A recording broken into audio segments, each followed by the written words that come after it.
Welcome back to Dice Pixels, episode 31. We're going to be talking about a few things to lead us off tonight regarding Sony.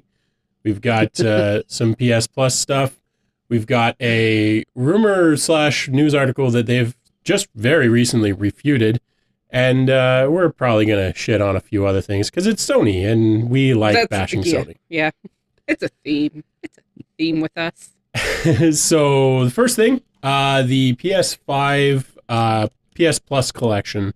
This is a series of games that you can play for the PS5 if you buy the system and have PS Plus. You can just go and get these. It works a little bit like Game Pass, except that they haven't been, to my knowledge at least, Chad, you might be able to refute this, they have not changed the titles since its launch. It's been the same game since the day it came out. As far as I'm aware, yes. Yeah. So they have said that they are terminating this. And there's a lot of... I don't think I've seen anyone who was like, good move. So pretty much universally bad news. People don't like it. And I think there's a good reason for doing it. But first of all, as the people who actually have a PS5 at the table, do you two want to give some thoughts?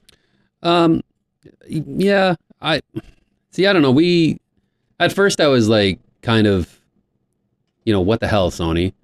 Because if there was ever a time for them to do something like this, it should have been when they implemented the tier system in the PS Plus, when they went to Essential, Extra, and Premium. Because then a lot of the games that are on this list from the PS Plus collection were included in either the Extra or the Premium tiers. Right. So if you're going to take this whole collection thing away, that would have been a good time to do it. Now, it's until we had our discussion tonight at dinner, which we will touch on. I was kind of like, you bastard Sony, but now it kind of makes a bit more sense. But it was a good little library of games that if you just got a PS5 and you had no prior, interactions with some of the properties that are listed here, then it's a nice introduction to the system, and you have some stuff to play with right off the hop instead of spending $700-800 on the system and then forking over another $100 for a premium game. Yeah. Yeah. Just to clarify the difference, just because I didn't realize it when I first saw the headlines, this isn't the PS Plus monthly games or anything. No. The monthly games, they're still doing the monthly games. That's still going to be a regular every month thing. And then you have your PS Plus Extra and your PS Plus Premium, both of which give you access to different game catalogs. One of them's the premium one, and then I think the premium one gives you access to like a back catalog of classic games. Those are still going to be there. It's just these list of games for a brand new PS5 owner. You won't have access to these until like once May 9th passes. Yeah. These were games that they basically kind of included in the purchase of a PS5, assuming that you had the PS Plus, which I don't know what the numbers are, but I feel like most people who have a PlayStation have PS Plus. Yeah. Everyone I know that has a PlayStation has PS Plus. Yeah. Yep. So this was basically exactly what you said, Chad. This is basically a set of games that bootstrapped you. You started with a catalog of games that had PS5 versions. And I think that is probably the critical part, is that these were games that had PS5 optimized one way or the other. They were made for PS5 in some manner. Yeah, I think the optimization was more along the lines like the PS4 Pro with the 4K and all that stuff, the upscaling and whatnot. Right. But Not that they were designed for PS5, but they were nearly as good as when the console came out. They were nearly as good as you could get. Yeah. Sarah, any thoughts to add before I... Meh. I don't have anything to add. I think it's a weird move to do it now, like versus when the tier system first came in, like what Chad said. I also just find the tier system strange to begin with. Like, we talked about the tiers when they were announced, and so dumb. Chad, stop playing with that. Sorry. He's just trying to close it. We'll show it off on stream in a minute. So so what I had said earlier, which I think brought chat around a little bit, is something that I had said when we were originally talking about Game Pass was it kind of favors the casual gamer in that the longer you have a set of games available, the less they matter. So if you have 12 games, let's say, I think in this case it was 19, but you've got a handful of games. When the console first released and people were getting access to them, that was great because it's, here's a catalog of games that you can play that maybe aren't PS5, but they're at least, 4K and everything else. But over the last, it's been out for 2 years now, something along those lines. I mean, theoretically, nobody could actually buy it, but, it's been out for a while. Those games have essentially been losing value the entire time because anyone who got it early is like, cool, you haven't given me anything new to play.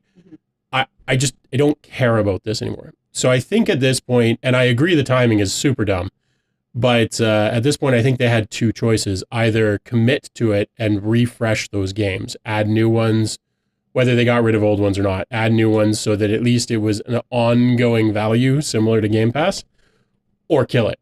And they obviously chose kill it, which I think makes financial sense because they will have been paying to continue to license these games. So it frees up some revenue to, use on, in their case, they're saying we're just going to use that money and time and effort to offer better PS Plus normal games, the monthly games. Now, I don't believe for an instant that they're going to be, oh God, if they offer good PS Plus monthly games, I would be so surprised. Right. Yeah, we won't get into what they've announced for the month of February. No, tell us. No, I actually want to know. I haven't Okay, looked. well, I'll have to look it up in a second, but I know they're not good. Okay.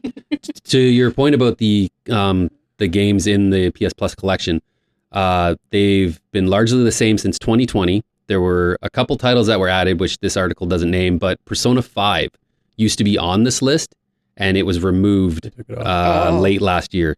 Interesting. So, and I think that had a lot to do with they came out with Persona 5 Royale, which was it came out for the PS5. So I think they kind of wanted people to buy that. That makes sense. Yeah. Yeah. So I mean, at this point, that sounds exactly right. Basically, you either have to maintain that list and update it, or it becomes irrelevant. And as much as it sucks for people who are just getting the PS5 now, for people who have had it for a while, I'm betting most of them just don't really care about these. Maybe one of them is a favorite and they're playing it still, but for most people, I suspect it's not that interesting. Yeah. What price point do you have to play into the tier system to get that? Or is that just like I think it's extra. So extras, well, I was speaking to a friend the other night because I wanted to let her know that, because she's a PlayStation owner as well, and me not cluing in that, oh wait, this is a PS5 exclusive. I was trying to get her to get on it so that she could grab these games as well. But when she initially looked it up on her PS4, some of the games that were on there were either in the extra tier or they were in the premium tier. Mm-hmm. And she said that she had subscribed to extra, but the game, like I can't remember which one I said, but she said it was a part of the premium package. So I think it looks like they're splitting them up and kind of putting them in different packages of the PS Plus. I mean, if they're already tiering it, that makes sense. Yeah. Again, we think the tier system is stupid. I think my original comment when we were talking about this was not every goddamn subscription needs a tier system. Yeah. But yeah, so I think this is, it sucks. It's not like they're taking something away, and despite their comments around adding to the PS Plus normal monthlies and everything, it doesn't really look like they're giving anybody anything like new.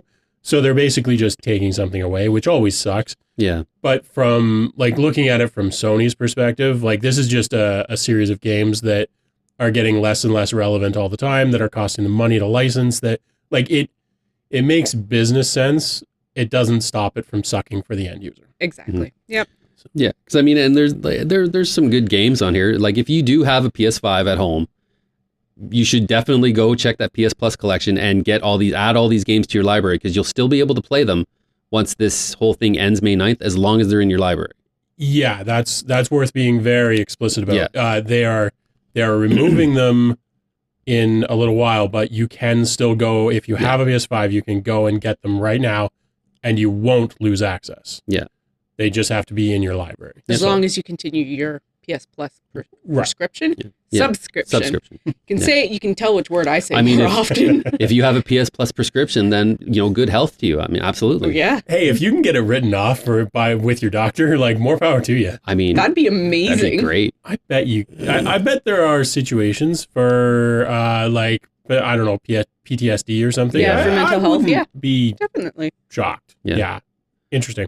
But yeah, like the stagnant, when you're saying, like the library's been stagnant and whatever, but I mean, there is a couple games on here that if you're a new PS5 owner playing God of War 2018, which was the reboot of the God of War series, that's a great game, which just received a PS5 actual upgrade. And then The Last of Us Remastered, I know that first game I found a lot better than the second one, but... And I mean, considering Last of Us out on HBO right now, like I can see that getting another boost in plays again. Granted, a lot of people that have PlayStation 5 already probably have that game in some regard, but if you don't, might as well grab it. Yeah. I don't have either the PlayStation or the game, so I should go and buy one. You can. There was one at the Walmart in Guelph. There you go. And now it's gone. Probably. Yeah. So the second thing, so we'll throw this out there real quick because this is just a rumor and there's probably not much to talk about. First, for those wondering, the February monthly games for PS Plus yes, are for PS5. It's The Evil Dead the game, which is a multiplayer game similar to like the Friday the 13th multiplayer game, Predator, where you have one person playing an enemy and then the other people are playing, I mean, that could be fun to do some stuff with. Destiny 2 Beyond Light, just in time for that new expansion coming out in the end of February, so you can play the old crap before you play the new crap. Mafia is a PS4 game only, Mafia Definitive Edition.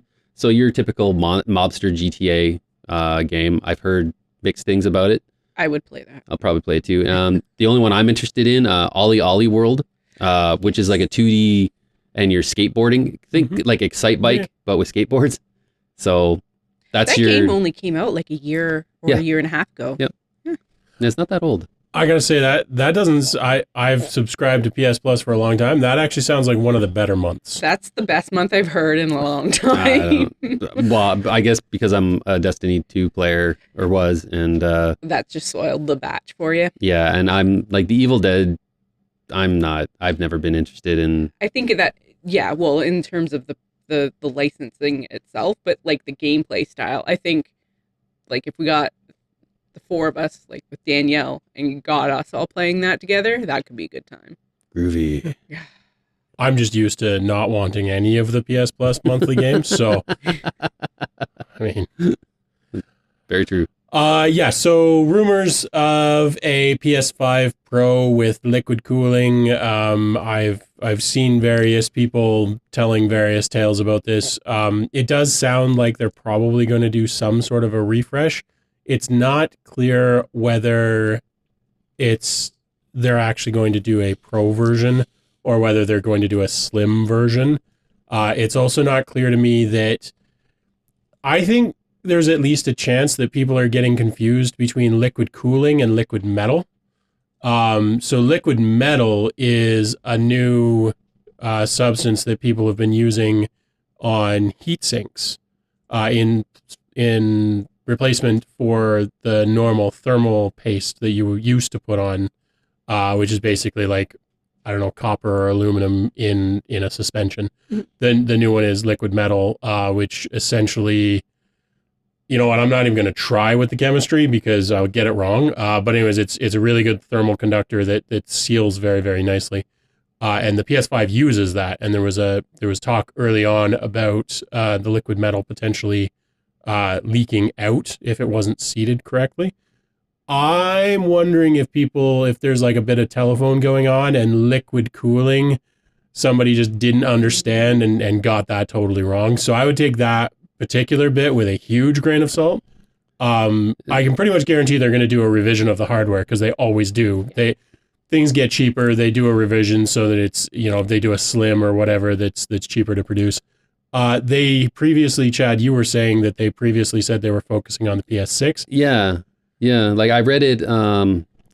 I honestly, I think it might've been a tweet that I seen it, and I can't remember the source, but yeah, I had read that, all of the talk of a PS5 Pro is basically non-existent because they're focusing on developing the PS6, which, okay, sure. But I mean, I guarantee there's going to be a PS5 Slim at some point, because that system, while sure it looks cool standing up, you need a lot of freaking room for it, and it's kind of an eyesore. Well, and more importantly, they will come out with a new version of it that is cheaper to produce. Yeah. They always do. Yep. They have for quite a while. I think ever since the original PlayStation, I think there's always been one. Yep. So like they will come out with a Slim, whether they call it that or not. The Pro, I'm taking that with a huge grain of salt. I've seen a lot of sort of unconfirmed whisperings and everything else. And I wouldn't be surprised if people are just getting terms confused. Because I could totally see them saying, like, we're going to do a PS5 Slim, and we're going to like replace the liquid metal with something else. And people took that to be like, oh, they're going to release a liquid cooled PS5. And then somebody took that and said, oh, it's a PS5 Pro. Who knows? But yeah, I would take all of that with a huge grain of salt. But they will do a revision that's cheaper to make. They always do. And it sounds like that may be coming sooner rather than later. I bet you I know who started that rumor. Probably the T1000, because he's not happy that his bits and bobs are inside of the PlayStation 5. That's right. Yeah. Chad hates me right now. I'll be back. Now I'll get out of my PS5. And then the other Sony thing that's worth mentioning, and this is actually a little bit breaking. It wasn't breaking news at all, but now it kind of is. There was a Bloomberg report. Bloomberg, yep. They reported earlier in the week that Sony has slashed their shipment forecasts for the upcoming PlayStation VR 2 headset due to poor pre-order performance. Imagine that. Sony has just very recently refuted that, saying, no, we didn't. That's a lie. Yeah, apparently there's a lot of enthusiasm from PlayStation fans for the upcoming launch, which includes more than 30 titles such as Gran Turismo 7, Horizon Call of the Mountains, and Resident Evil Village. So at this point, you're stuck whether you believe Bloomberg or Sony. And the answer is no, I don't believe either one. Yeah. So who knows? When you announce a device that is almost the same cost as your non-disc version of a PS5, it's during a recession too. I mean, so if you haven't been able to get a PS5 and then you see one, it says like, okay, well there's $600-700, but then you're dropping another $600-700 for this VR2. Like it's, and we went over this before about the whole non-backwards compatible with the VR1. Yeah. I mean, that is the fundamental problem beyond anything else. The fact that it's expensive, like whatever, there are people that will buy it. Let's face it, the number of people that will spend $400 on a PSVR versus the number of people who will spend $700 on a PSVR, I bet that number's not all that different, especially when you're talking pre-orders. So I don't think, like early adopter wise, I don't think there's going to be any like dearth of sales, like pre-orders, as a result of the price. As a result of the fact that you literally can't play anything on it unless you buy one of the new titles, all of which are going to be obscenely expensive as well. Now you're starting to get into why the pre-orders might be lagging. At the same time, like, I don't know what their pre-order goal was. Like, if they only intended to sell 10,000 of them, then yeah, they almost certainly hit that number. Mm-hmm. If they intended to sell 5 million of them, I'd be surprised. So. Yeah. And especially too, Gran Turismo 7 and Resident Evil Village are two games that they're touting. I mean, both of those have been out for quite some time now. I mean, I've had my fill of Resident Evil Village. I played the hell out of it when it was launched. I've no desire to play that in VR.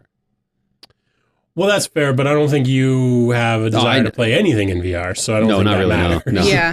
I'm actually curious, and this can go out to the viewers too, like people that have played these games before in like normal mode, so to speak, and what would be the interest or the drive to try and play it in VR? They're scarier.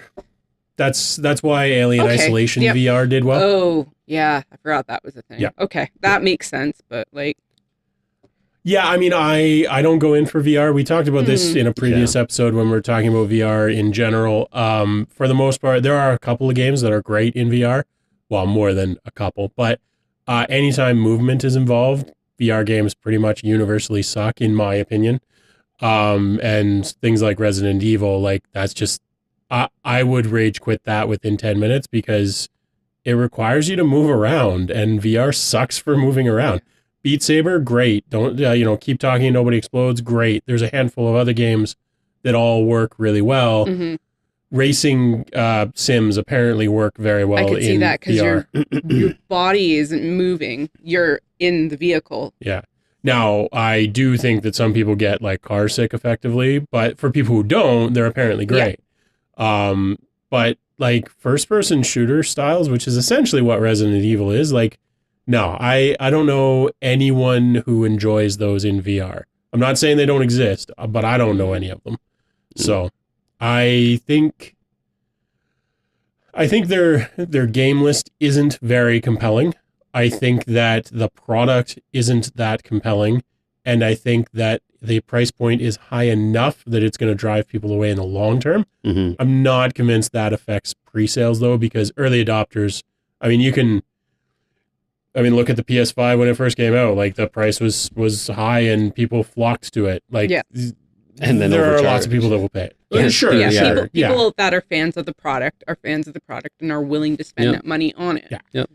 Yep. The number of games that are charging, $20, $30 extra to get essentially a 3-day playtime lead, which I didn't mean to segue, but I'm going to use that as a segue in just a second. But the number of games that are doing that and people are paying them, like lots of people are paying them. People don't have there are lots of people who are sort of fanatic about a product. They'll pre-order at any price. So here's a question I will pose. Do you think that if Sony had a little talk with Valve and said, hey, we have our new VR equipment coming out soon. Could we port Half-Life Alyx to the VR2? Do you think sales for that would have you think it would have helped a bit to have because Half-Life Alyx, from everything I've seen, was an excellent VR game for, what's the Steam VR unit? The Valve one? You mean the Facebook one, or No, it's the Valve one. Valve has their own. It's a good question. I can't think of the name of it, but anyway. I will do some clicky And clackies. it did really well. It performed really well. It got great reviews, and it was. Oh, you're talking about the Index. Yes. Oh, okay. And it was more a prequel, like a Half-Life, I guess, kind of prequel to Half-Life 2, I think. But it filled in some gaps for people that were dying for this Half-Life game. Now, I'm wondering if that was one of the games announced for VR2, would it have garnered a little bit more attention? Well, yes, probably a little bit, but also Valve would never make that deal, because then what would they ship their system with? Yeah. Yeah. So, sure. Yeah. And then at the same time, there probably would be overlap there. Overlap? But just between people that would be interested in that game that don't have the Steam VR. Well, that's a big overlap, because very few people have the Index. I actually legitimately forgot that it existed until I checked it out, but I do remember them announcing the Index. That kind of shows how much of a splash it's made. But given the success of the Steam Deck, if I was going to buy anything VR, it'd be the Index at this point. I have no intention of buying VR at all. Yeah. But there would be an overlap for sure. Like, there's lots of people that would be interested in playing it. That's actually one of the problems with VR right now, is everybody's trying to get people siloed into their little corner of the world. It's like, that's not how this works. Exclusive games never do nearly as well as games that are cross-platform. And when you're trying to base your entire system around essentially exclusive games, it's going to be a problem. Like Nintendo does that, and the only reason they succeed is because they have Mario. Yeah. Like not just Mario, but they have those games those titles, that people are fanatical about. Yeah. So, I like PSVR 2, it'll sell units, whatever. But apparently they have not cut their shipping according to Sony. We'll see. I mean, they're not that they're ever going to tell us the truth. No. Like if they are playing statistics games when they're saying we haven't cut their shipment, it's not like they're going to come out later and say, "Oh no, we actually did cut it." Yeah. So like we have to take them at their word, even if they're not telling the truth. So yeah. But the segue that I set up a minute ago around people paying for pre-orders, the new Hogwarts game comes out next week, and it's one of the games that has the pay whatever extra to get 3 days pre-play time. And there's a handful of games that have been doing this. The thing that pisses me off about this, like I'm not pre-ordering the game anyways, because I stopped pre-ordering games a long time ago. The window opens on like a Wednesday instead of like a Friday. It's like if I'm paying you extra for the privilege of playing this game ahead of time, it damn well better be on a weekend. Like, Yeah. come on. Yeah. Yeah, especially considering the typical release dates for a lot of new release games is usually almost always on a Tuesday anyway. Yeah, that's what I found really weird is the release date is a Friday. Yeah. Right? Yeah, the public release date is a Friday. The sort of private release date is I think it's Tuesday at midnight. Yeah. So you basically get Wednesday, Thursday, Friday to play your pre-gaming. It's like I can't think of anything more ridiculous than that it's Bug testing. yeah, that's exactly what it is. Yeah, like I understand that with MMOs, but this isn't an MMO. This is just an RPG. As far as I know. I don't believe there's any massive online component to it. Maybe I'm completely wrong. I mean, I haven't spent that much time looking at this game. No, nor I. But it's just an open world RPG. It's not MMO or anything. Because with online games, I get it to a degree. You want to let a smaller group in so that you can test the server loads and everything else in the real world. It's kind of like your last chance to fix some bugs. But with this, it's like, why are you having me pay extra? Not that I am, and then giving me weekdays that I can play it instead of a weekend. That's just the biggest. Yeah. Fuck you. Like, Yeah. whatever. Pre-orders in general just kind of confuse me at this point. I think I've only ever pre-ordered one game, and it was Wrath of the Lich King, because of course. But I don't know. There's like, I know, like Chad, you've been burned so many times with games that you've pre-ordered to the point where I've forbidden you from pre-ordering some things. Some things. Most things. Yeah. Hey, you pre-ordered those Dicelings. I You want to show off a Diceling? Yeah, I he show off a pre-ordered Diceling. it. So this is the Owlbear Diceling. He's in dice form right now. They're actually a lot bigger than what I thought, but Good size to whip at someone's head. that's the Black Dragon. I don't know how well you can see that on Hold there. it closer to you so it's in focus. To Closer. you. Oh, That way. yeah. There you go. Hang on. Take the camera again. Yeah, this is the Black Dragon one here. Do. We're professionals. Yeah, Yes. pretty cool. Like the dragon's actually, I got the red dragon as well. He's kind of like in half and half form right now. Yeah, they're a bit of, so the one thing that I've noticed with these is that when you get all the limbs and stuff kind of twisted up, they are really hard to close and stay closed. So it takes some finagling, but they're actually really, really cool. They're surprisingly detailed. They're you quite should nice. Open up the owl bear too and show that one off. I'm going to be busy for a few minutes. Yeah, all right. Yeah. You do that. So if you haven't watched any of our previous episodes, Adrian and I surprised Chad with this announcement a couple months ago, and him being a large fanatical fan of Transformers and also loving D&D, when we showed him these, he kind of lost his mind a little bit. So I still haven't found it. No. they have 4 of them. So they have the red and the black dragon. They have an owl bear, and then what hasn't been released yet is a beholder. So, but yeah, they're Cool. cute and cool. Cool. Yeah. So, what time are we at, Jed? I can't see the clock. Half hour. Half Half hour? hour. Great. Good. So one of the other things that I had written down here, which I think Sarah might have some stuff to say about this. I personally don't care one way or the other, but video game soundtracks, game soundtracks, we'll say, are getting a separate Grammy category this year.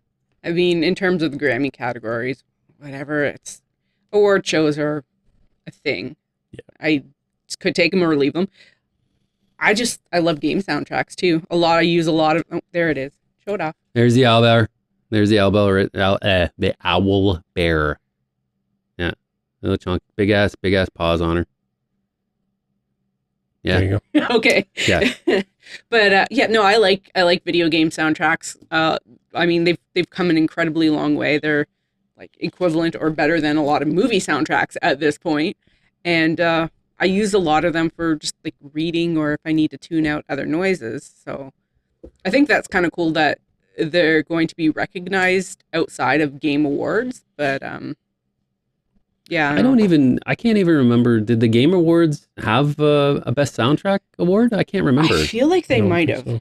Yeah. I'm going to look it up. They might have. I don't fully remember. Sarah's going to look it up. But I will say, actually, I thought I had nothing to say on this topic, but I actually do.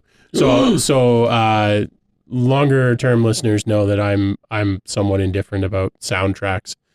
But the GoldenEye soundtrack. So GoldenEye 007 came out on Game Pass, and I fired it up.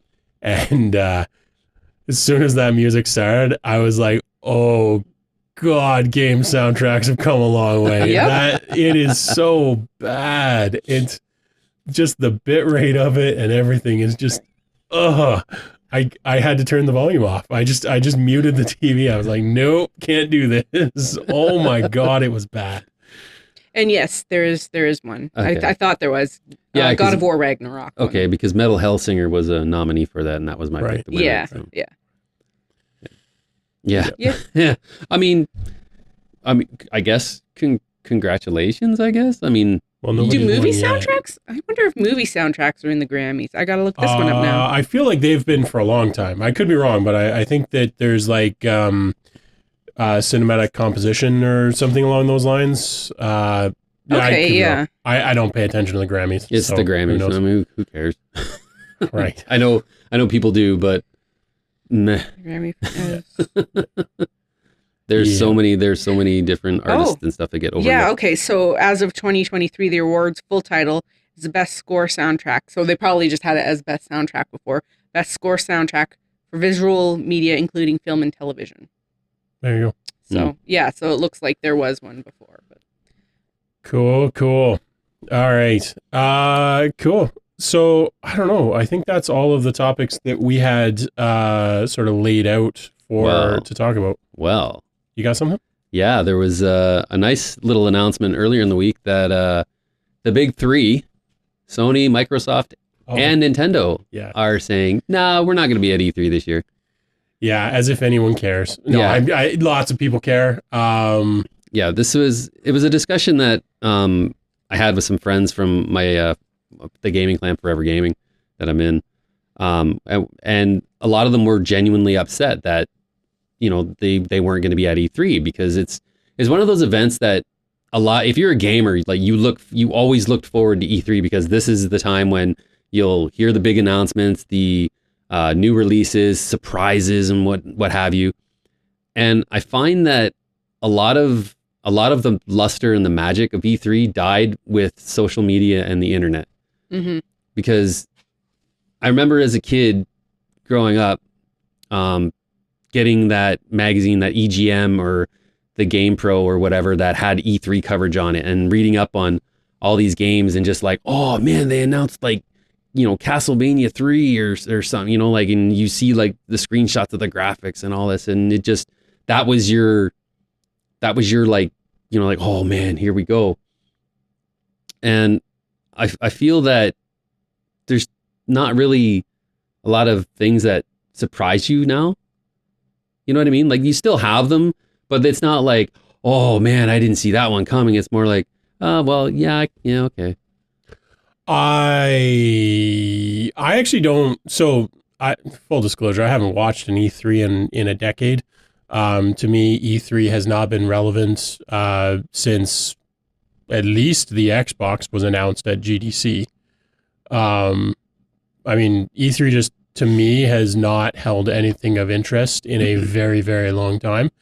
Don't get me wrong, there's stuff that people demo at E3 that is very cool, and I watched the YouTube video of later. I don't know. For me, E3 has been dead for a very long time, but I guess lots of people still care. Yeah, I think from an aspect of demos, I think that's still interesting. I still would find it interesting. No, granted, a lot of those are pretty linear. But would you go? Would I go? No, unless I'm being paid to go. Well, okay, yeah, fair enough. And in this day and age now, where they could take that same demo that they have on the E3 floor and pump it to whatever console that you're on, and say like, hey, here's a demo of this. Try it out now on, which I think Sony. I think Sony and Steam, they've done that too, where they'll have like with the Next Fest. Yeah. And they'll, here's this game that we announced, try the demo out or whatever.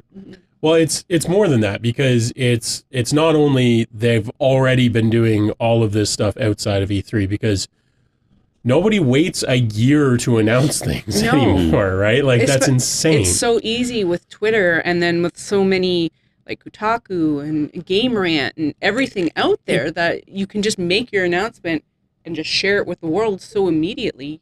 Well, more importantly, with 4K YouTube, like that was something that's something that people don't sort of connect, is that for a very long time, E3 was the place where tech and gaming met.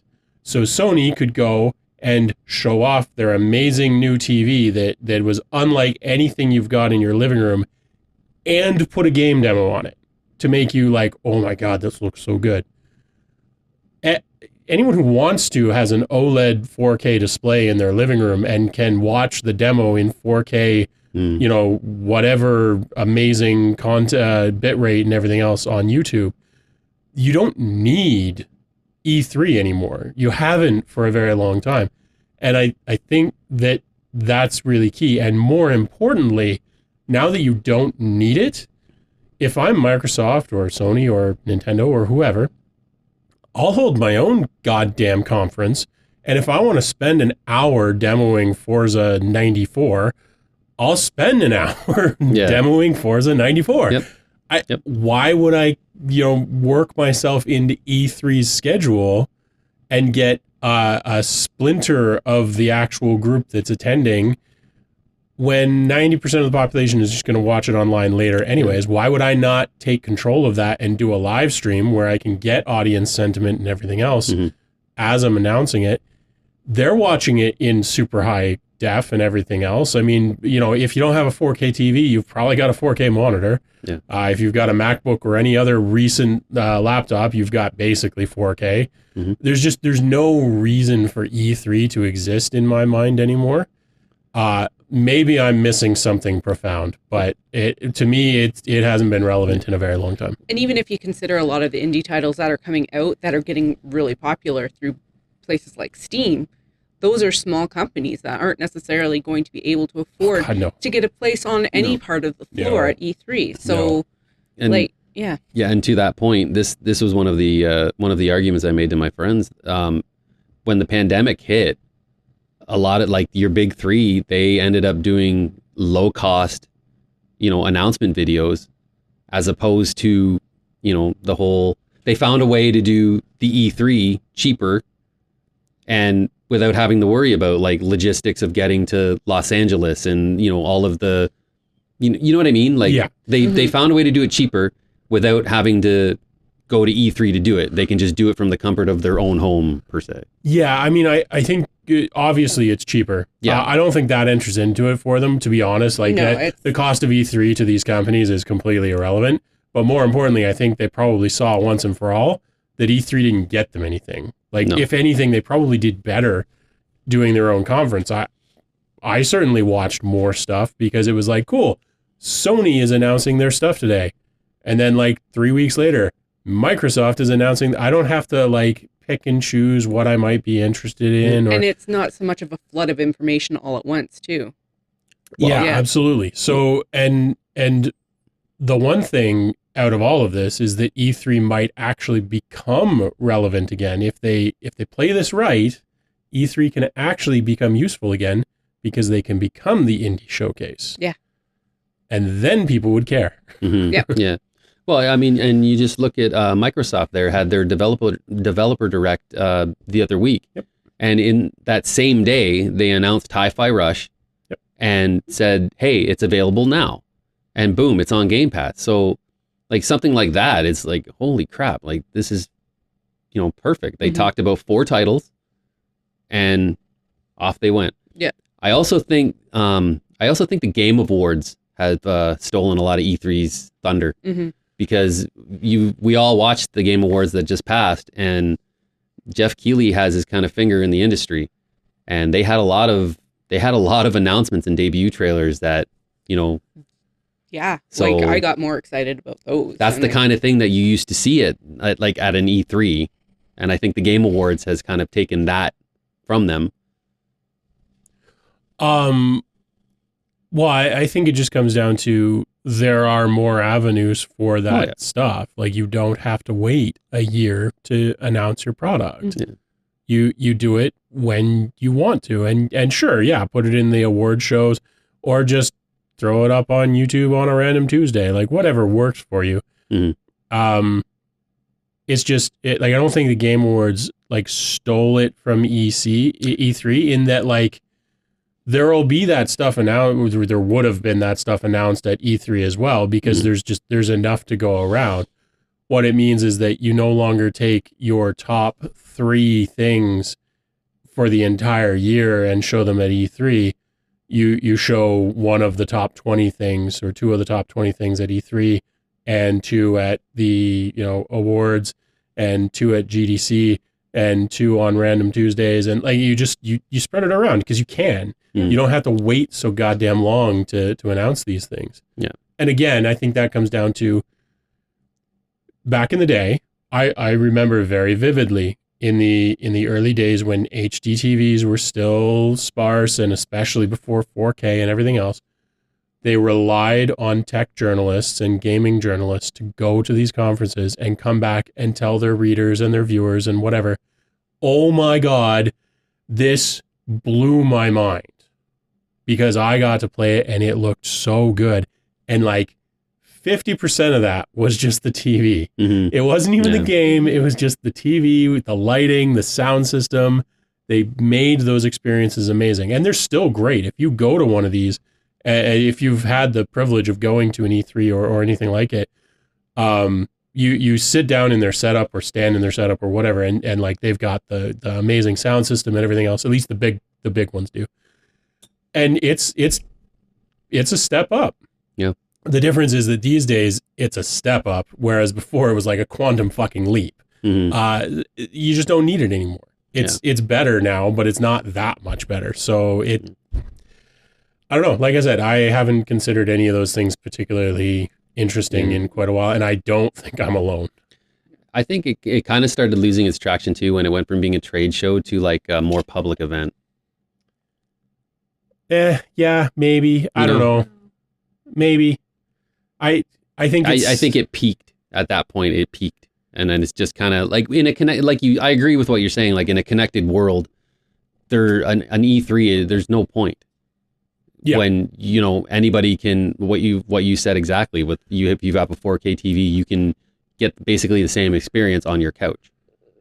Yeah. Minus the lights and all that crap. But, well, and all the smelly people. and all the smelly people. too. Yeah. But like going back to what you were saying about if E3 became more of an indie type thing, and you would ask me if I would ever go to E3. Well, if E3 was more indie, I think because those are the types of games that I'm gravitating towards more and more. Damn right, I'd want to go to that. That sounds great. Yeah, I can pretty much guarantee if they transitioned E3 from what it is today to more of a Like, so board game conferences do this right. You go and the publishers are there and you can like meet some people and everything else. E3 had that a little bit. They need to lean into that super hard and say like, you know what? Fine. All the big companies don't care about being here. Great. We don't want them here because this is now for indies and you're going to get to meet your favorite indie developer because we're going to help offset their cost to bring them in, and we're going to, you know, take a portion of signings and demos and everything else that happen, figure out some other way to make it lucrative for them and for the publishers, and make it a pilgrimage for indie developers and indie players. I think E3 could be amazing. Yeah.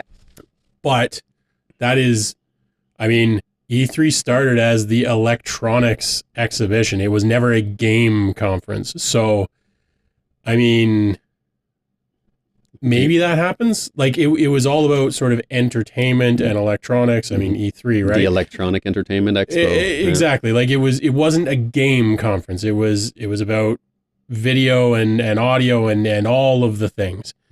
And the problem is that, you know, your average person, there's only so much you can care about an 8K TV, and there's only so much you can care about Dolby Atmos 72, and there's only so much the people just don't care about that. It's the same thing with smartphones. The new iPhone, I don't know of anyone who's super, super excited about the latest iPhone or the latest Android phone or anything else because, yeah, it's better, but who cares? Not by much. Right. Not enough to make it significant. And I think E3 is suffering from the exact same problem. Like, yeah, okay, the new TV is better. Whoop-de-fucking-do. Yep. Even projectors. Like, for a while, they had a little bit going with projectors and stuff, where it was like, check out this new super projector. But even those they're good now.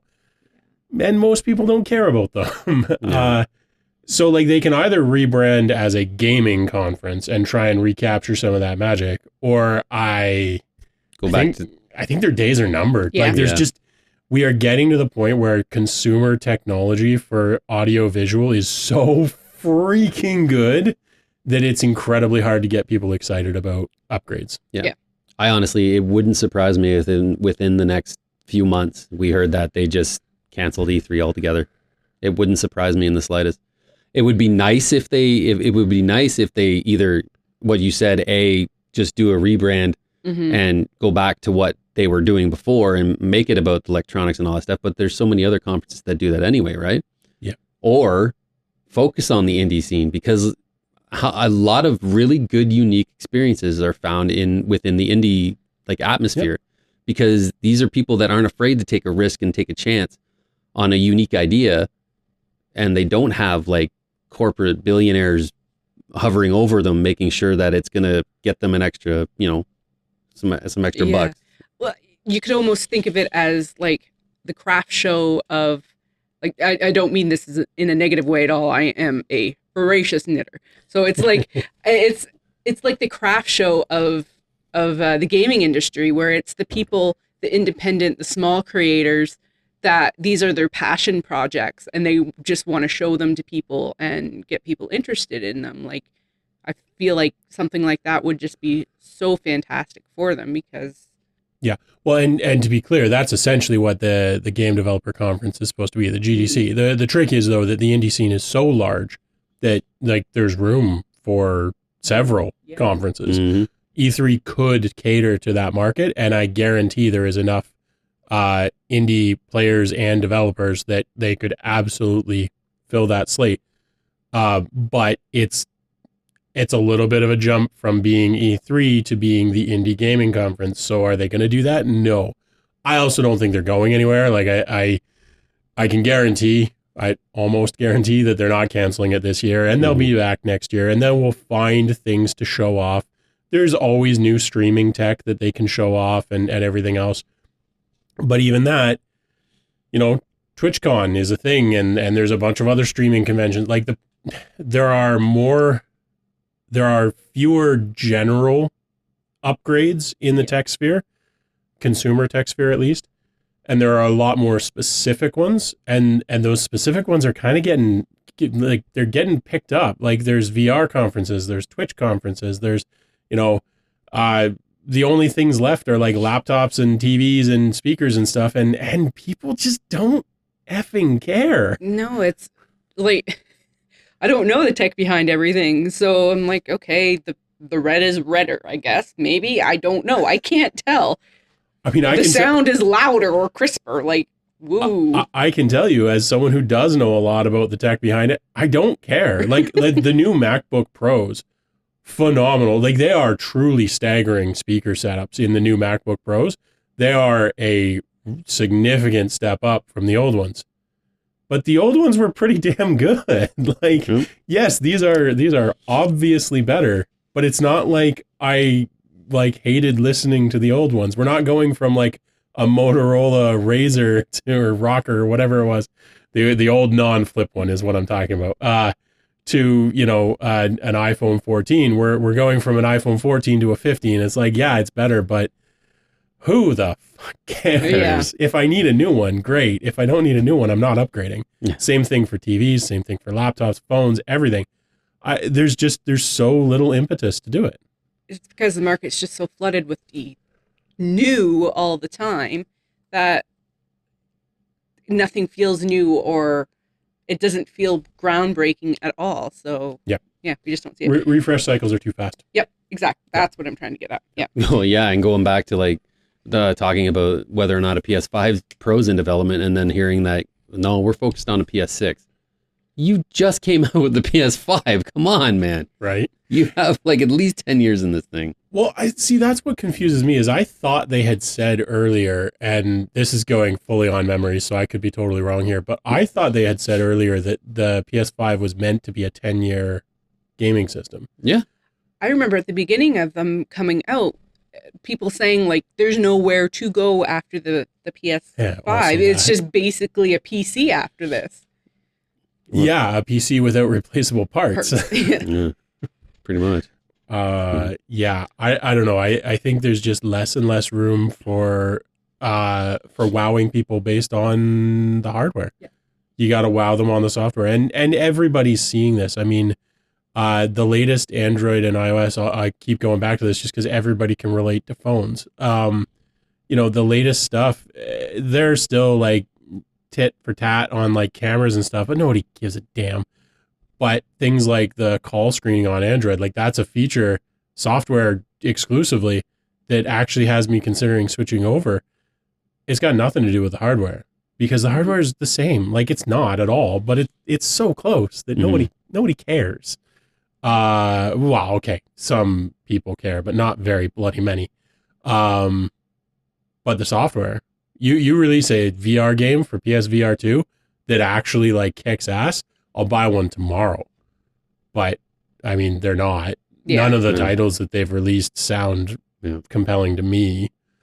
The only one I'd be vaguely interested in is the Horizon one, but like I'd do that and been like, okay, I'm done with this now. You can take it back. Yeah. I don't know. I think that E3 is in trouble in their current mix because there's just so little to get excited about on that front. At least excited enough to go to a conference for. It was like it's like back in the day when you used to go see when you found out that the latest movie that came out that you're not really interested in seeing, but hey, they got a trailer for the new Batman movie or something before it starts. So you'd go to the theater just to see this trailer, you know, and then you'd be stuck there for 2 hours watching the movie. Like people did that. Oh yeah. So I remember doing that.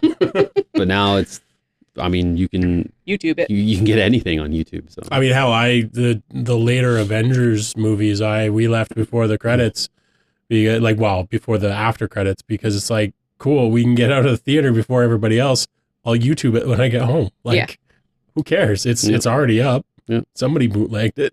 Yeah. I just want to jump back to the big three having their own separate conferences. Mm-hmm.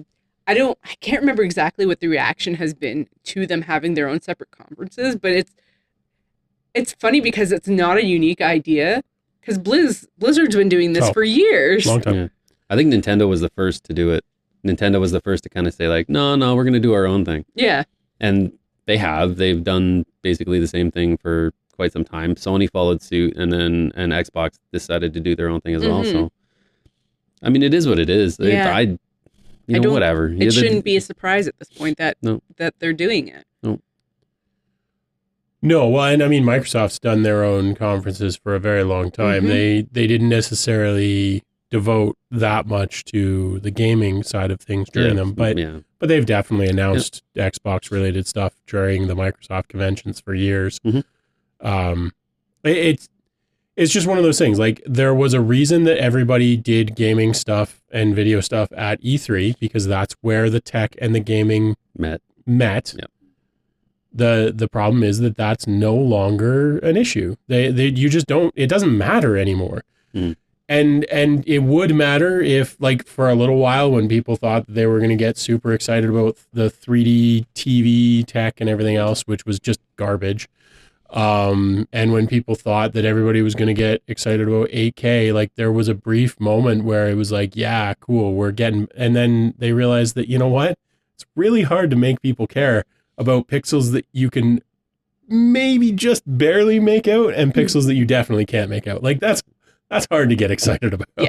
And now I have to wear glasses. Yeah, well, right. If you're over 35, you can't make them out anyway. There's just so much less for the intersection that created E3 doesn't really exist anymore. That doesn't mean that the conference can't exist, but they can't be what they were before. So, yeah. Okay, quick. What's everyone playing this week? Graveyard Keeper. 100% Graveyard Keeper. I don't think I've played anything else. I'm going to, real quick, and then I'll let you two go. I am going to be starting a video series, / we all might do them. I'm definitely doing some. These guys might as well. We're going to do some Game Pass roulette. So we're just going to, there's a surprise me button on the Xbox Game Pass. Well, it's actually for your entire library, but I don't own much that isn't in Game Pass. And it'll just pick a random game from your library, whether it's installed or not, and you can install it and play it. So I'm going to fire up the console, surprise me, and play whatever comes up for a little while and turn that into a short video. So that's going to be coming up. But right now, Graveyard Keeper is all I've been playing. Nice. The DLC for Power Wash Simulator came out on the 31st, so I've been playing the hell out of that one.